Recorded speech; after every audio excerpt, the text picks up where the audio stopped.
Salut, voilà qu'on se retrouve encore une fois. Comme j'aime le dire, organiser sa structure demande un travail ardent. Un sondage OnPool pour Vistaprint montre que pour les entrepreneurs, la personnalité influencerait directement la création d'entreprises et leur succès. Selon le sondage réalisé auprès de 500 chefs d'entreprise, 84% des personnes interrogées pensent que la personnalité prédispose à la création d'entreprises et 96% de ces entrepreneurs pensent que la personnalité du fondateur a une influence directe sur le succès de l'entreprise. Pour les traits de caractère les plus répandus, 57% de ces interrogés pensent qu'il s'agit d'être travailleur. Être travailleur. Pour cela, il faut être organisé tout en ayant les outils et les meilleures approches. Dans cette vidéo, je te donne une approche et un outil très pratique pour t'organiser, t'imposer une culture organisationnelle et facilement attaquer l'organisation ou le management de ta structure. Je suis Oumar Diané, spécialiste en développement organisationnel et bienvenue sur ma page.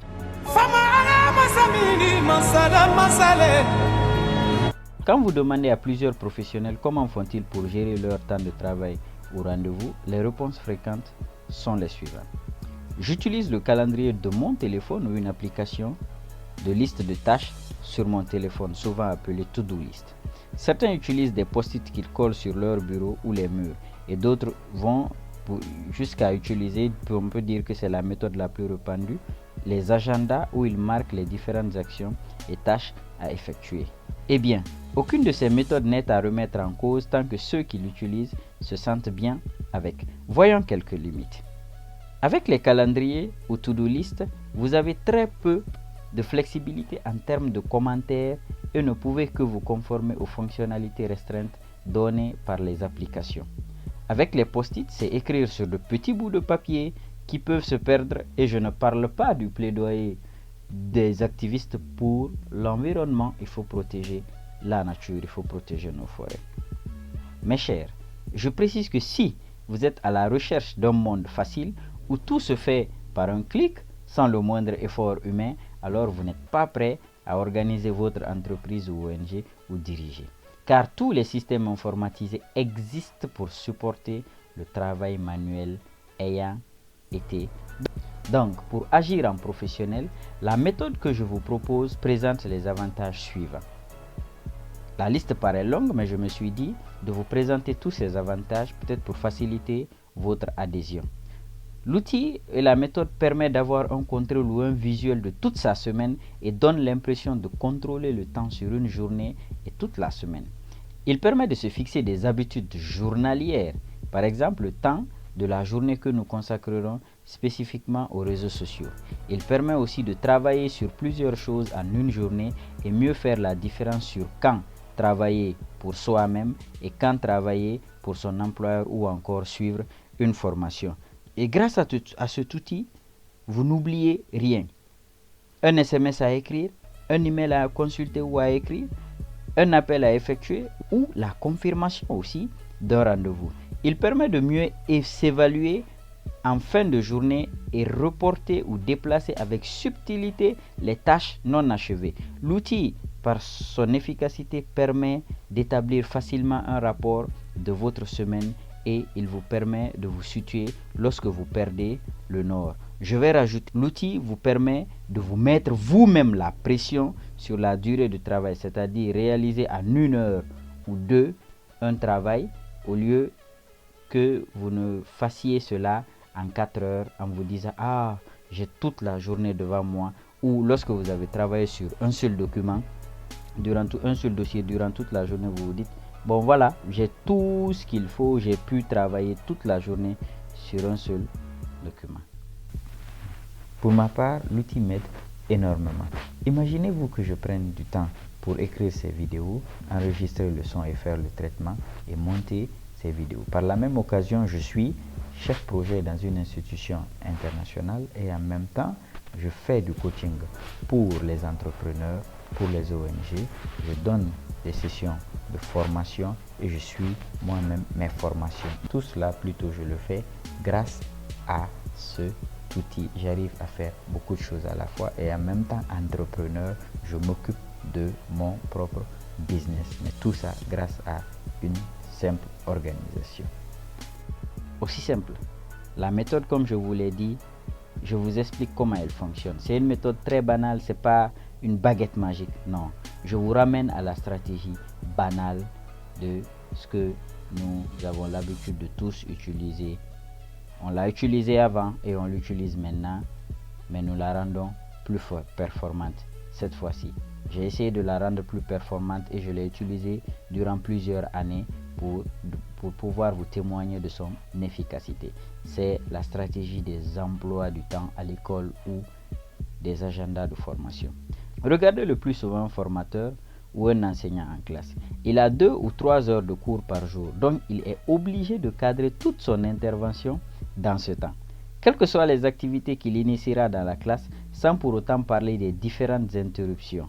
Et s'il ne finit pas, il est obligé de laisser la place à un autre enseignant qui doit dispenser son cours. Donc, il sera obligé d'achever sa leçon durant une autre session. Dans une école ou cabinet de formation, tous les enseignants sont obligés de finir leur programme d'enseignement sur la durée de l'année scolaire prescrite par l'établissement.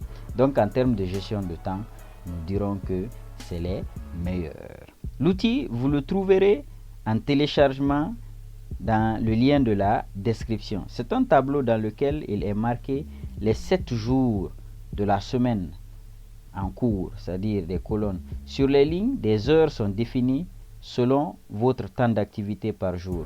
Et de conseil, si vous souhaitez réaliser plus par jour, c'est-à-dire travailler ou apprendre par jour, couchez-vous au plus tard à 21h30 et commencez votre journée à 3h du matin. Pas facile, mais bon, selon Franck Nicolas, bien sûr. Pour ceux qui veulent aller loin, ils font 10 à 12 heures de travail par jour. Donc dans le fichier, vous verrez qu'à côté de chaque jour est mentionné un état de la réalisation de l'activité, soit finalisé, non finalisé, remplacé par une autre tâche, etc., selon ce qui vous conviendra. Aussi, vous verrez que vous pouvez planifier vos activités sur les heures et avec les codes couleurs en blanc quand c'est achevé et en couleur quand c'est non achevé. Mettez des commentaires dans les cases pour les tâches ne prenant pas assez de temps, un appel à effectuer, un SMS à écrire ou à répondre, un email à écrire ou à répondre ou la confirmation de rendez-vous. Ne vous inquiétez pas, téléchargez-le, il est facile à utiliser. J'y ai mis des consignes de remplissage, des exemples remplis et non remplis que vous adapterez simplement. Faites l'expérience et écrivez-moi sur mon mail si vous avez besoin de plus d'explications ou de conseils. Je vous ferai une explication en vidéoconférence gratuitement. Et pour ceux qui me contacteront, je vous montrerai un autre outil de priorisation simplifié pour renforcer encore votre organisation personnelle.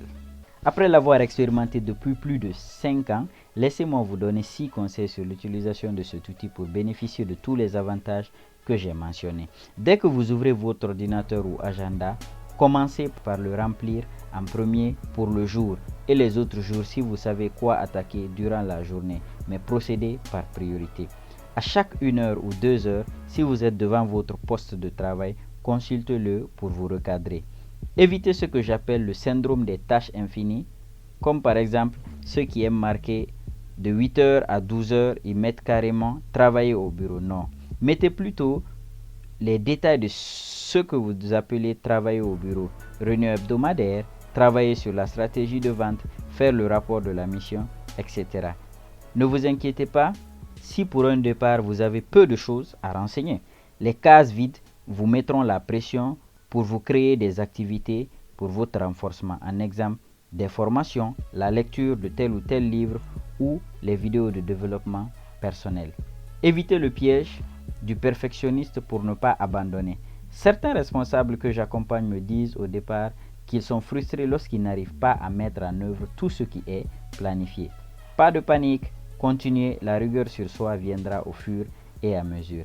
Et en dernier, évitez d'être ces personnes qui sont emportées par l'outil au départ, mais après quelques semaines abandonnent et sont gênées de revenir pour recommencer à l'utiliser. Même après un mois, utilisez-le. L'important c'est de créer l'habitude du remplissage.